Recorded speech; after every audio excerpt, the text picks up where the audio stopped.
कि साइंस इतना आगे बढ़ गया है, अभी भी अर्थक्वेक्स को प्रिडिक्ट नहीं कर सकते। क्यों? We want fair, transparent, safe Indo-Pacific region.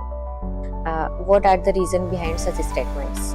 आप बता सकते हैं कि हमारे कॉन्स्टिट्यूशन में जो माइनॉरिटीज़ हैं इनके लिए क्या प्रोविजंस किए गए हैं? ठीक है, आप मुझे ये बताइए कि सीज में जो बार बार इश्यूज होते हैं ना, सी बॉर्डर को लेके, सी ट्रेड को लेके, तो कोई इंटरनेशनल ट्रीटी है रेगुलेट करने के लिए?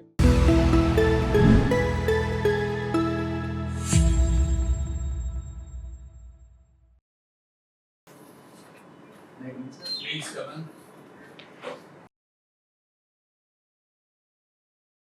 नमस्ते सर। नमस्ते। बैठिए। Thank you sir. चलिए, एक संक्षिप्त परिचय दें, बिना अपना नाम बताए। सर मैं राजस्थान के एक छोटे से विलेज जो कि राजस्थान के वेस्टर्न सेमी एरिड रीजन से बिलोंग करता हूं सर। मैंने अपनी सारी स्कूल अपने गांव से ही पूरी की है सर। सिर्फ मैं 12th के लिए नियर बाई टाउन में मूव हुआ सर, और 10th के लिए नेवी अपनी स्कूलिंग कंप्लीट करने के बाद सर मैंने 2009 में नेवी ज्वाइन किया सर। नेवी में अपनी बेसिक ट्रेनिंग में sir overall I stood rank first in EW and communication sir. मेरी बेसिक ट्रेनिंग के बाद में सर मेरे को इंडियन नेवल शिप सरयू का कमिश्निंग क्रू होने का ऑनर है सर। सरयू से सर मैं गुजरात में थोड़े टाइम के लिए पोस्टिंग रहा सर। उसके बाद में मैं नेवल हेडक्वार्टर दिल्ली को मूव हुआ सर। नेवल हेडक्वार्टर दिल्ली में सर मुझे पब्लिक एडमिनिस्ट्रेशन में जो हायर फंक्शनिंग काम करता है उसमें एक्टिवली इन्वॉल्व रहा सर, और पब्लिक एक्सपीरियंस गेन किया सर। उसके बाद में सर मैंने आईएनएस आदित्य ऑयल टैंकर में गया sir. Thereafter retired from Navy in January 2024 and I am preparing for civil service sir. Okay, आपने लिखा है communication and EW operator. EW stands for? Sir, it is electronic warfare. Electronic warfare. Yes sir. इसमें क्या होता है? क्या encryption होती है और वो करते हैं आप लोग? Sir, like when it comes to the Indian Navy's communication branch, there are two functions mainly sir. One is actively communicating with our headquarter, sister ships and others. When it comes to electronic warfare sir, it is like using the electromagnetic energy to intercept the transmission of the our adversary sir, so as to get location of their platform, and in addition to sir protect our communication from adversaries. Okay, ये जो आप communicate करते हैं ship से ground पे, तो ये short wave होती है, मीडियम वेव या लॉन्ग वेव? सर जब हम एचएफ पे करते हैं तो शॉर्ट वेव होती है सर, और जनरली हम एचएफ पे ही करते हैं सर। और जब हम सैटेलाइट ट्रांसमिशन करते हैं सर तो वो हायर फ्रिक्वेंसी पे करते हैं सर, लाइक माइक्रोवेव पे और उससे ऊपर सर। चलिए फाइन। सैटेलाइट का आपने जिक्र किया, अभी एलन मस्क का स्टारलिंक आ रहा है, what is that? Sir Starlink की जो satellite based communication internet services sir, where in this Elon Musk Starlink will be positioned in the sky, and sir we will be able to get internet services. Approximately how many satellites would be there? Sir, I'm sorry, I'm not knowing sir. Okay. आपकी जो navy है, और ऐसे ही जैसे एक paramilitary force के रूप में है, that is NDRF. What is that? Sir, NDRF is a National Disaster Response Force, sir. Its role is to respond to any of the disaster threat to India, sir. Okay. Like flooding, like earthquake or any other threat. अच्छा, earthquake का आपने जिक्र किया। आप मुझे बताइए, in spite of the fact कि science इतना आगे बढ़ गया है, अभी भी अर्थक्वेक्स को प्रिडिक्ट नहीं कर सकते। क्यों? सर जो हमारा अर्थक्वेक प्रेडिक्शन का मैकेनिज्म होता है और साइंस है सर, वो पहले से लाइक हम साइक्लोन का पहले से मॉनिटर कर सकते हैं कि when cyclone is developing and it take times to reach to the ground. When it comes to earthquake sir, we are not having any of the scientific advancement when we can know in advance sir. कुछ लोग ये कहते हैं कि जो animals जमीन के अंदर रहते हैं, बरोज में रहते हैं, बिल में रहते हैं, वो उनके पास एक सेंस करने की शक्ति होती है सर, और वो फिर अपने बिल से बाहर आ जाते हैं। Is it a fact? Sir it is fact, क्योंकि वो वेरी लो फ्रीक्वेंसी पे जो अर्थक्वेक वेव्स प्रोपेगेट करती है सर, उसको वो डिटेक्ट कर पाते हैं। BLF आप किसको बोलते हैं? Below what figure? Below 3 kilohertz sir. और ह्यूमन हियरिंग रेंज कितनी है? Sir, not able to collect it exactly, but it is somewhat about it sir. Thank you ma'am please. मैं आपसे क्वेश्चन पूछूं उससे पहले एक सजेशन है, थोड़ा पिच अपनी लोअर कीजिए, है ना, बहुत Yes. ज्यादा हाई साउंड आ रही है। Yes. Okay, are you comfortable in speaking in Hindi? हाँ मैम। ठीक है। अब मुझे ये बताइए, वर्ल्ड की सबसे बेस्ट नेवी कौन सी है? वर्ल्ड की सबसे बेस्ट नेवी अभी यूएसए नेवी है ma'am. Why not Indian? Ma'am Indian navy one of the best navies है, बट जब उसकी कैपेबिलिटीज की बात आती है तो जैसे यूएसए नेवी है उनके पास ज्यादा नंबर ऑफ शिप्स है, उसके अलावा उनके पास प्लेटफॉर्म्स ज्यादा है मैम, और जब हम उनसे कंपेयर करते हैं तो हमारे पास नंबर ऑफ प्लेटफॉर्म्स अभी तक उतने नहीं है। Otherwise we are capable to defence our self in the Indian ocean region and other region, और we are second to none ma'am. Okay, अगर एट प्रेजेंट हम इंडियन नेवी के सामने चैलेंजेस की बात करें तो आप मुझे 3 मेजर चैलेंजेस बताइए। एक चैलेंज है मैम कि हमें हमारी टेक्नोलॉजी में अभी भी हम जो क्रिटिकल पार्ट्स है उसके लिए हम फॉरेन ओईएम पे डिपेंड रहते ठीक हैं, है, हमें इंडिजिनेशन करना है मैम। ठीक है। सेकंड है कि हमें मैन पावर का जो ट्रेनिंग है उसमें बहुत सारे लार्ज स्केल चेंजेस आ रहे हैं मैम। इसके साथ साथ जो वारफेयर का नेचर है वो बदल रहा है, like cyber warfare, electronic warfare, ठीक है। तो उसके हिसाब से हमें चेंजेस लाना है। और third challenge is when it comes to navy ma'am, जो हमारे एडवर्सरीज है जो साथ में जैसे श्रीलंका है, मालदीव है, वो जो हमारे पहले स्ट्रेटेजिक अलाइज होते थे वो अभी चाइना की इन्फ्लुएंस की वजह से चाइना की तरफ जा रहे हैं, तो हमें एक स्ट्रेटेजिक बैलेंस रखना है हमारे पड़ोसियों में, ये थर्ड चैलेंज है। ठीक है, अभी हम इन जनरल कभी भी बात होती है, चाहे यूएसए हो, वेस्टर्न कंट्रीज हो, इंडिया हो, एक कॉमन टर्म्स वो यूज करते हैं अपने रीजन को लेके, इंडो पैसिफिक। क्या है Indo Pacific concept? Indo Pacific ma'am जो हमारा इंडियन ओशन रीजन है और इसके साथ लगा हुआ पैसिफिक रीजन है, इन दोनों को मिला के हम बाउंड्री कहाँ से स्टार्ट होती है? अगर मैं आपसे पूछूं कि डिमार्केट कीजिए आप इसको, इंडो पैसिफिक रीजन को, तो डिमार्केट करेंगे तो मैम ईस्ट ऑफ अफ्रीका से शुरू होएगा, इंडियन ओशन रीजन से, और जापान तक और उसके आगे तक है, वो दोनों इंक्लूड करके सारा एरिया इंडो पैसिफिक रीजन में आएगा। ये किसके अकॉर्डिंग है, यूएस के अकॉर्डिंग है या इंडिया के अकॉर्डिंग है? मैम ये कंसेप्ट इंडो पैसिफिक का यूएसए ने ओरिजिन किया है। नहीं, जो डिमार्केशन की बात कर रहे हैं, देयर आर 2 व्यूज, एक यूएस के अकॉर्डिंग और एक इंडिया के अकॉर्डिंग। आपने कौन सा? इस चीज की जानकारी कोई बात नहीं। जब भी इंटरनेशनल फॉर्म्स होते हैं तब यही कमेंट आता है कि we want fair, transparent, safe Indo Pacific region. What are the region behind such statements? Ma'am like कुछ कंट्रीज है लाइक चाइना, वो इंडियन ओशन रीजन में और इंडो पैसिफिक रीजन में वो अग्रेसिव बिहेवियर कर रहे हैं, जिसमें जो छोटे नेशंस है उनकी सॉवरेनिटी को खतरा है। इसके अलावा जो फ्रीडम ऑफ नेविगेशन है उसके लिए भी वो थ्रेट है। तो वी वांट की जो सॉवरेनिटी है सारे नेशंस की मैरीटाइम रीजन में वो इंटैक्ट रहनी चाहिए। इसके अलावा जो नेविगेशन है उसके ऊपर कोई भी हिंड्रेंस नहीं होनी चाहिए। ये ठीक है। जब चाइना इतना अग्रेशन शो कर रहा है इंडिया को, तो फिर भी इंडिया का ट्रेड चाइना की ओर इंक्लाइंड है बहुत ज्यादा, हम ट्रेड डेफिसिट में हैं। दूसरा, हम इतना अग्रेसिवली रेस्पॉन्ड क्यों नहीं कर रहे हैं चाइना की पॉलिसीज को? वो स्ट्रिंग ऑफ पल्स के थ्रू अपने को एनसर्कल कर रहा है, बॉर्डर के साथ भी इश्यूज हैं, तो why we are not responding strongly? Ma'am जब किसी भी देश को रेस्पॉन्स करने की बात आती है तो हमें स्ट्रेटेजिक और टेक्टिकल दोनों टाइप के मेजर यूज करने होते हैं। लाइक जब इकोनॉमी की बात आती है तो आज के ग्लोबलाइजेशन के यूज में जो कि चाइना सबसे बड़ी अर्थव्यवस्था है, हम उससे अपने आप को आइसोलेट नहीं कर सकते। और सेकंड, जब उनकी स्ट्रेटेजिक अग्रेशन की बात आ रही है तो मैम इंडिया रेस्पॉन्ड कर रहा है।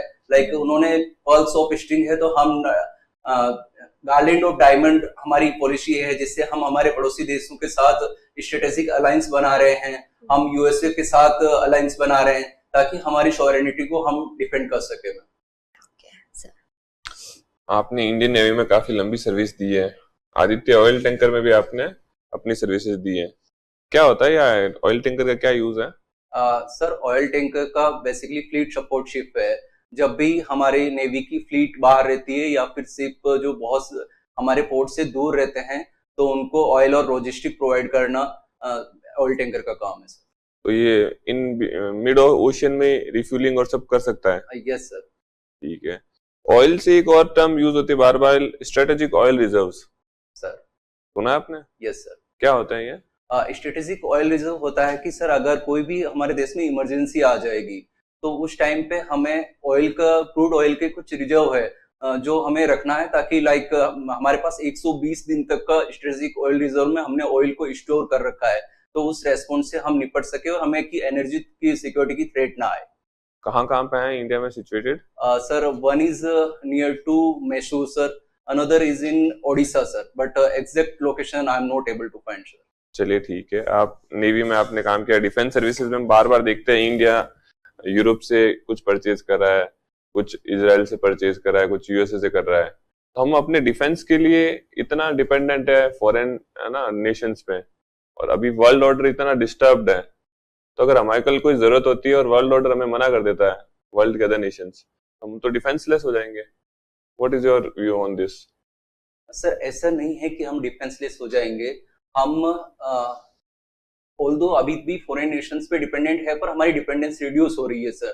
अभी जो हमारा इंडियन, लाइक मैं इंडियन नेवी का एग्जांपल देके बताऊंगा सर। जब 2010 में हमारा जो फॉरेन कंपोनेंट होता था किसी भी टेक्नोलॉजी या मिलिट्री इक्विपमेंट में, इट वाज अराउंड 40 to 50%, जो अभी रिड्यूस होके 30% ही रह गया है सर। और इसके अलावा गवर्नमेंट ऑफ इंडिया इंडिजिनेशन पे बहुत बड़ा पुश दे रही है सर। इवन हम अभी अपनी खुद की वारशिप बना के हमारे पड़ोसी नेशंस को एक्सपोर्ट भी कर रहे हैं। तो sir we are doing on R&D। ठीक है, वो आपकी बात सही है, लेकिन आज आप एयरफोर्स में देखिए हमारे मोस्ट ऑफ द जो फाइटर प्लेन्स हैं वो सारे बाहर के हैं।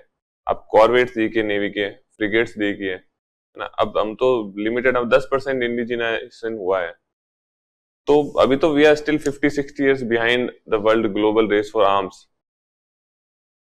सर ये सही बात है, क्योंकि हमारा भारत में जो रिसर्च एंड डेवलपमेंट पे हम एक्सपेंडिचर करते हैं वो जीडीपी का 1% से भी कम है सर। जबकि हम एडवांस्ड कंट्रीज लाइक यूएसए और चाइना या फिर इसराइल की बात करते हैं तो उनका R&D पे एक्सपेंडिचर बहुत ज्यादा है sir. Slowly we are increasing our expenditure to R&D sir, so we can have आत्मनिर्भरता। ठीक है, आप मुझे ये बताइए कि सीज में जो बार बार इश्यूज होते हैं है ना, सी बॉर्डर को लेके, सी ट्रेड को लेके, तो कोई इंटरनेशनल ट्रीटी है रेगुलेट करने के लिए? सर यस सर, ये यूएनक्लोज का ट्रीटी है सर, जो फुल फॉर्म क्या है इसका? United Nation convention of laws of sea sir. ठीक है, कब आई थी और क्या मेन प्रोविजन क्या है? Sir exact year sorry sir मुझे नहीं पता है, बट मेन कन्वेंशन इसके ये हैं सर, मेन ऑब्जेक्टिव ये है कि जो भी इंटरनेशनल नेविगेशन होता है उसकी सेफ्टी को इंश्योर करना, और उसके अलावा जो मैरीटाइम सॉवरेनिटीज के इश्यू है सर, कॉन्फ्लिक्ट है, उनको रिजॉल्व करना। चलिए, मेरा लास्ट सवाल आप बताइए, नेवी की, इंडियन नेवी की दूसरी नेवीज के साथ कोई 3 एक्सरसाइज बता दीजिए जो रिसेंटली पिछले 4-5 महीनों में कंडक्ट हुई हो। सर एक तो मलाबार है जो यूएसए और जापान ने। क्या उसका टाइम फ्रेम है कुछ फिक्स, किस टाइम होती है? जनरली सर ये अक्टूबर में होती है, बट अभी इस साल किस टाइम पे हुई थी मुझे इस चीज का ध्यान नहीं है। ठीक है, मालाबार। इसके अलावा sir I am not able to recollect it, sorry. ठीक। आपने अपनी ग्रेजुएशन और पोस्ट ग्रेजुएशन इग्नू से करी है? Yes sir. इग्नू की क्या फुल फॉर्म है?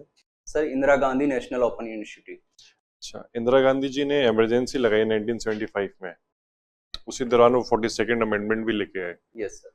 फिर उसको करेक्ट करने के लिए कि इमरजेंसी का मिसयूज ना हो, 44th अमेंडमेंट आया। सर आप बता सकते हैं क्या प्रोविजंस किए गए 44th अमेंडमेंट में जिससे जो इमरजेंसी का जो मिसयूज है उसको कम करने की कोशिश की गई? सर 44th अमेंडमेंट एक्ट में जो इमरजेंसी को प्रोक्लेम करने का और उसको रेगुलर करने के प्रोविजंस थे सर, उस पर रेस्ट्रिक्शंस लिया गया। लाइक पहले कैबिनेट और एग्जीक्यूटिव इमरजेंसी को प्रोक्लेम और कंटिन्यू कर सकते थे सर। अभी उसमें प्रोविजन है कि अगर एक बार इमरजेंसी प्रोक्लेम हो गया है तो that has to be approved by legislature sir, that is parliament. बस ये था, और भी थे इसमें?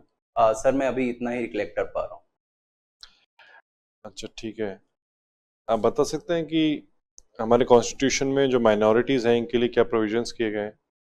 सर कॉन्स्टिट्यूशन में जब माइनॉरिटी की प्रोविजन की बात करते हैं तो सबसे पहले सर आर्टिकल 25, 26 से लेकर 30 तक आर्टिकल हैं सर, जो हमें फ्रीडम ऑफ रिलीजन की बात करते हैं। इसके अलावा सर हमारे प्रीएम्बल में ये चीज अनेक्टेड है कि we are a secular nation, when it come to the politics state has do to nothing with religion sir, सब लोगों के रिलीजन को इक्वली ट्रीट करता है। हाँ, लेकिन स्पेसिफिक प्रोविजंस भी हैं जो आपने 25 to 30 के बीच में बोला, जो माइनॉरिटीज की बात करते हैं, माइनॉरिटीज के लिए स्पेशल प्रोविजंस बनाए गए हैं, आप बता सकते हैं कौन से? सर माइनॉरिटीज को अपने रिलीजियस इंस्ट्रक्शंस और इंस्टीट्यूशन एस्टेब्लिश करने की फ्रीडम है सर, उसके अफेयर्स को मैनेज करने की फ्रीडम है सर, उनके अलावा उनको अपने लैंग्वेज और स्क्रिप्ट को प्रोटेक्ट करने का फ्रीडम है सर। ये हमारे देश में जो वाइस प्रेसिडेंट है, इनको हम कैसे इलेक्ट करते हैं? सर वाइस प्रेसिडेंट को इलेक्ट करने के लिए हमारे देश की पार्लियामेंट, दोनों सदन सर, लोकसभा और राज्यसभा, ये एक इलेक्टोरल मैकेनिज्म है सर, उससे करते हैं। अच्छा, जो वोटर्स होंगे वो मेंबर ऑफ पार्लियामेंट ही होंगे सर। एमएलएज नहीं होंगे? वाइस प्रेसिडेंट के लिए एमएलए नहीं होते सर। अच्छा, और रिमूवल के लिए सर? अगर रिमूव करना हो वाइस प्रेसिडेंट को, जैसे अभी भी एक कोशिश की गई थी जो करंट वाइस प्रेसिडेंट है इनको रिमूव किया जाए। सर रिमूव करने के लिए जो हमारा राज्यसभा है उससे वो सबसे पहले रिजोल्यूशन लेके आएगा सर, अगर वो राज्यसभा में एब्सोल्यूट मेजोरिटी से पास होता है और उसके बाद में लोकसभा भी उसको अप्रूव करती है तभी रिमूव होंगे सर। अच्छा, तो लोकसभा में सिंपल मेजोरिटी चाहिए सिर्फ? नो सर, लोकसभा में भी एब्सोल्यूट मेजोरिटी चाहिए। श्योर हो आप? सर मुझे यही ध्यान में आ रहा है। अच्छा, नागौर से अलग करके डीडवाना कुचामन को एक नया जिला बना दिया गया। Yes sir. तो उससे नागौर को फायदा हुआ या नुकसान हुआ? सर जिला बनाना अभी तो एक एडमिनिस्ट्रेटिव एक्सरसाइज है सर, जो उसको एडमिनिस्ट्रेशन को हम इफिशिएंट और स्ट्रीमलाइन कर सकें सर। इसका फायदा और नुकसान तो हम लॉन्ग टर्म में भी इवेलुएट कर पाएंगे सर, अभी तो ये एक्सरसाइज अभी हुई है बट अच्छा, लॉन्ग टर्म में करेंगे अगर आपकी बात मान भी लें तो उसके कुछ पैरामीटर्स तो होंगे ना कि हाँ इन पैरामीटर्स पे हम लॉन्ग टर्म पे देखेंगे। सर पैरामीटर ये है कि सर एडमिनिस्ट्रेशन की लोगों से रीच है वो कम हो जाएगी, डिस्टेंस कम हो जाएगी सर। लाइक पहले अगर डिस्ट्रिक्ट वो तो फायदा है डीडवाना कुचामन को बनाने का, वो वहाँ के लोगों के लिए फायदा हो गया। Yes sir. कि वो डिस्ट्रिक्ट हेडक्वार्टर है उनका नया बनेगा, वो पास Yes. में हो गया। मैं कह रहा हूँ नागौर के लिए फायदे की बात है नुकसान की बात? नागौर के लिए सर फायदे की बात यह है कि जब अभी एडमिनिस्ट्रेशन की मैकेनिज्म और मशीनरी है सर, एक पूरे डिस्ट्रिक्ट को पहले देख रही थी तो उसका पॉपुलेशन और एरिया ज्यादा था सर, अभी वो कम हो जाएगा तो उनका स्पेन ऑफ कंट्रोल ज्यादा होएगा सर और वो अपनों को ज्यादा एफिशिएंटली फंक्शन कर पाएंगे। और कोई नुकसान भी है क्या? नुकसान सर जैसे रिसोर्सेज डिवाइड हो जाते हैं, पहले कुचामन और डीडवाना रीजन में लाइक मकराना में इंडस्ट्रीज थी, डेगाना में टंगस्टन इंडस्ट्रीज थी, वो हमारे से अभी अलग हो जाएगा सर। नहीं है, सॉरी सर। ठीक है, thank you sir. Fine, your interview is over. Thank you so much. Thank you sir, thank you so much, thank you man.